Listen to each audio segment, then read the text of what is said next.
ચોમાસાની સિઝન આવી ગઈ છે. તમારા માટે મસ્ત મજાનો વિડીયો લઈને આવી ગયો છું. ચોમાસાની સિઝનમાં વરસાદ ચાલુ હોય ને બાકી તમે ગરમા ગરમ દાળવડા ખાવા મળી જાય તો કેટલી મોજ પડી જાય.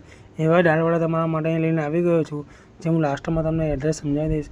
અહીંયા દાળવડા બહુ જ પ્રખ્યાત અને બહુ જ ફેમસ છે કે બાકી અહીંયા બહુ દૂર દૂરથી પબ્લિકો ખાવા માટે આવે છે. અમદાવાદમાં ત્યારે ચોમાસાની સિઝનમાં હરેક જગ્યા પર તમે જ્યાં જોશો ત્યાં તમને દાળવડાની લાઈન તો જોવા મળી જશે. કેમ કે દાળવડા બહુ જ ફેમસ અને બહુ જ પ્રખ્યાત બધી જગ્યાએ ચાલી રહ્યા છે કે ચોમાસાની સિઝનમાં વરસાદ ચાલુ હોય, દાળ ખાવાની ગરમ ગરમ શું મજા આવે દાળવડા ખાવાની. એવા દાળવડા તમારા માટે હું મસ્ત એને પ્રખ્યાત લઈને આવી ગયો છું. મગની દાળના દાળવડા શું બાકી દાળવડા હોય છે કે બાકી તમે વાત જ ના કરો. અને એની સાથે ગરમા ગરમ મરચાં અને ડુંગળી અને બાજુમાં તો નવી સિસ્ટમ નીકળી છે પાવની, કે પાવ પણ મળી જાય તો તીખા હોય વધારે મરચાંવાળા હોય આતે હોય તો લોકો પાવની સાથે પણ ખાય છે કે એની સાથે નાના બાળકો પણ ખાઈ શકે. એવા જ એના દાળવડા પ્રખ્યાત છે કે બહુ જ ફેમસ છે. અને દાળવડા બાકી શું સુપર જ ચાલે છે. અને બેસવાની પણ સારી એવી જગ્યા છે. જોઈ શકો તો પાછળ દુકાનની અંદર કેટલી મસ્ત એવી સારી એવી જગ્યા છે. અમે નાની એવી શોપ કરી છે પણ બહુ મસ્ત છે કે ચોમાસામાં ગમે એટલો વરસાદ પડતો હોય તો આપણે અંદર બેસીને શાંતિથી નિરાંતે જમી શકાય એવી મસ્ત એવી શોપ છે.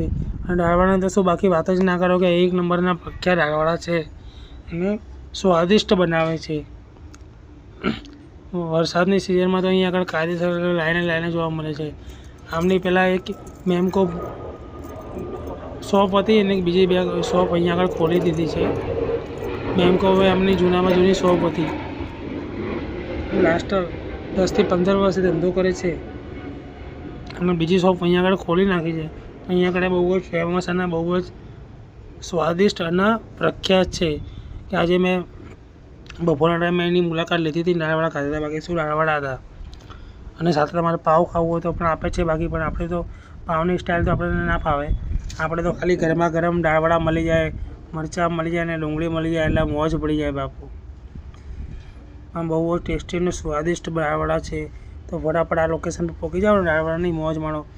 મેમકો 4 રસ્તાથી પુલથી જવાની છે તો બાપુનગર સાઈડ જશો ત્યાં આગળ કોર્નર પર નાના 4 રસ્તા આવશે. ત્યાં કોર્નર ઉપર જ છે સંજય દાળવડા સેન્ટર. સંજય દાળવડા સેન્ટર છે. મેમકોથી તમે મેમકો 4 રસ્તાથી થોડાક બાપુનગર આગળ બાજુ આવશો ત્યાં કંઈક નાના એવા 4 રસ્તા પર ત્યાં કોર્નર ઉપર જ છે મંદિર, રોડ ઉપર મંદિર છે. મંદિરની એક્ઝેક્ટ બાજુમાં સંજય દાળવડા સેન્ટર. તો ફટાફટ આ લોકેશન પહોંચી જાઓ, દાળવડાની મોજ માણો. અને તમને દાળવડા કેવા લાગે કેવા નહીં કમેન્ટ કરીને કહેવાનું ભૂલશો નહીં, જેથી કરીને અમને તમારા અભિપ્રાય